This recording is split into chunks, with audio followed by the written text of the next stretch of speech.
Okay, so picture this. You walk out to your garden, you're all excited to harvest some beautiful kale, and it's a disaster. We've all been there. Yellowing leaves, weird holes, plants just looking totally miserable. It is so frustrating, right? But hey, don't panic. Most of these problems are actually totally fixable.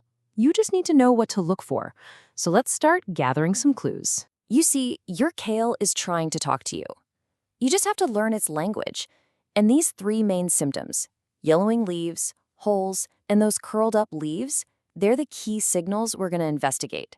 Each one tells a totally different story about what's really going on in your garden. So I want you to think of yourself as a plant detective. Yeah, really. Your mission is to read these clues, crack the case of the sad-looking kale, and bring your vegetable patch back to life. It's totally doable. Now, to solve any mystery, every good detective needs a map. And lucky for you, we've got one right here that's going to take us straight to the source of the problem. And here it is, our detective's map. The beauty of this little flowchart is how it just cuts right through all the confusion. You see how it works? If you've got yellow leaves, that path points us directly toward the soil. See holes in the leaves? Well, that's almost always a pest problem.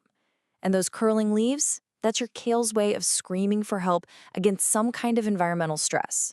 So let's follow that first path, the yellow leaves. All right, clue number 1, yellowing leaves. When you see this, the story almost always starts right under your feet.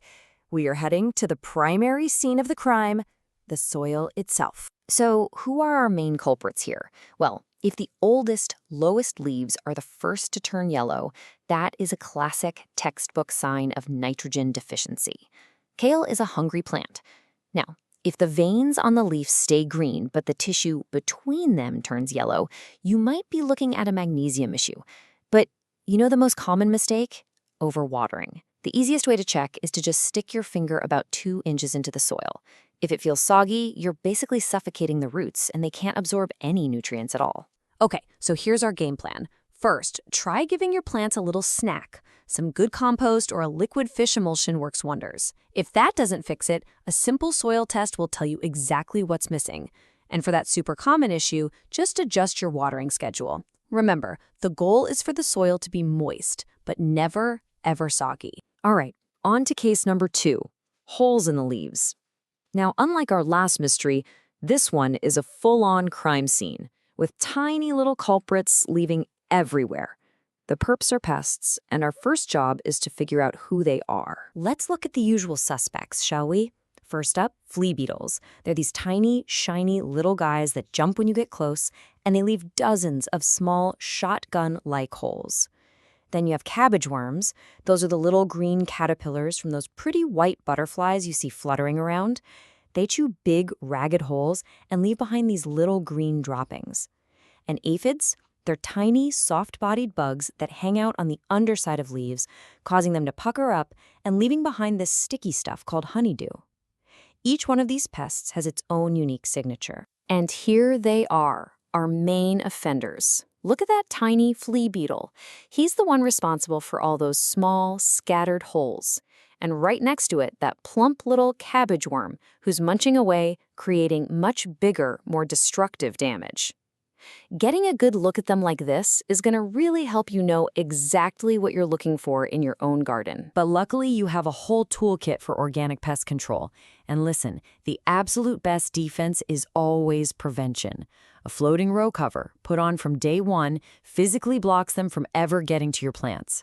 For active problems, diatomaceous earth is amazing for flea beetles. It's just fossilized algae with these microscopic sharp edges that are deadly to them.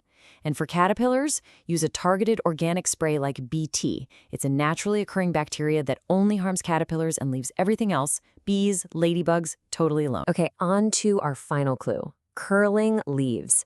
Now, it's so easy to blame bugs for this one, but this is a classic misdirection. Most of the time, this is your kale telling you it's just really stressed out by its environment. Kale is pretty tough, but it really doesn't like sudden drama. You know, in the intense summer heat, the leaves will curl inward to save moisture, kind of like how we huddle in the shade. A surprise late frost can shock them into curling up too. Even constant wind can be a problem, drying them out faster than they can drink. But one of the biggest culprits is one we create ourselves: overcrowding.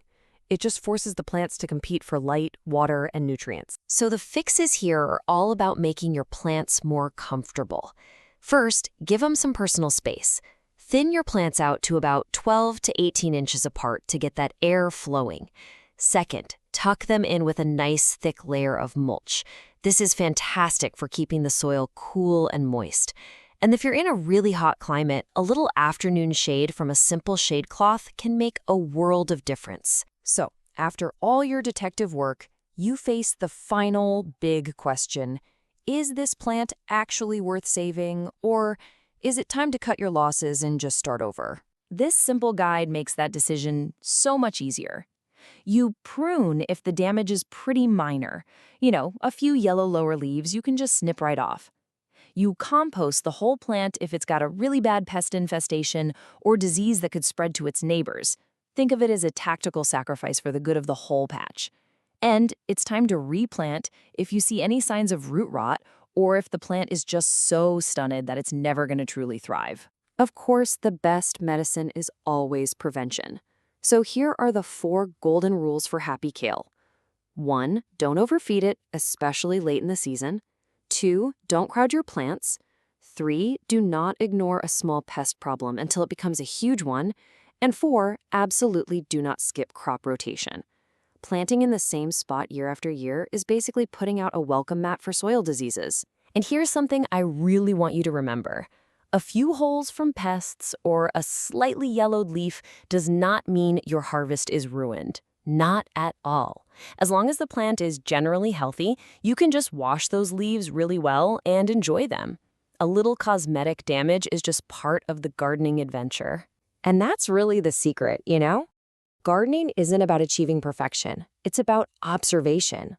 So trust your inner detective, act on the clues your plants are giving you, and I promise, you'll be eating way more of those delicious greens than the bugs could ever even dream of.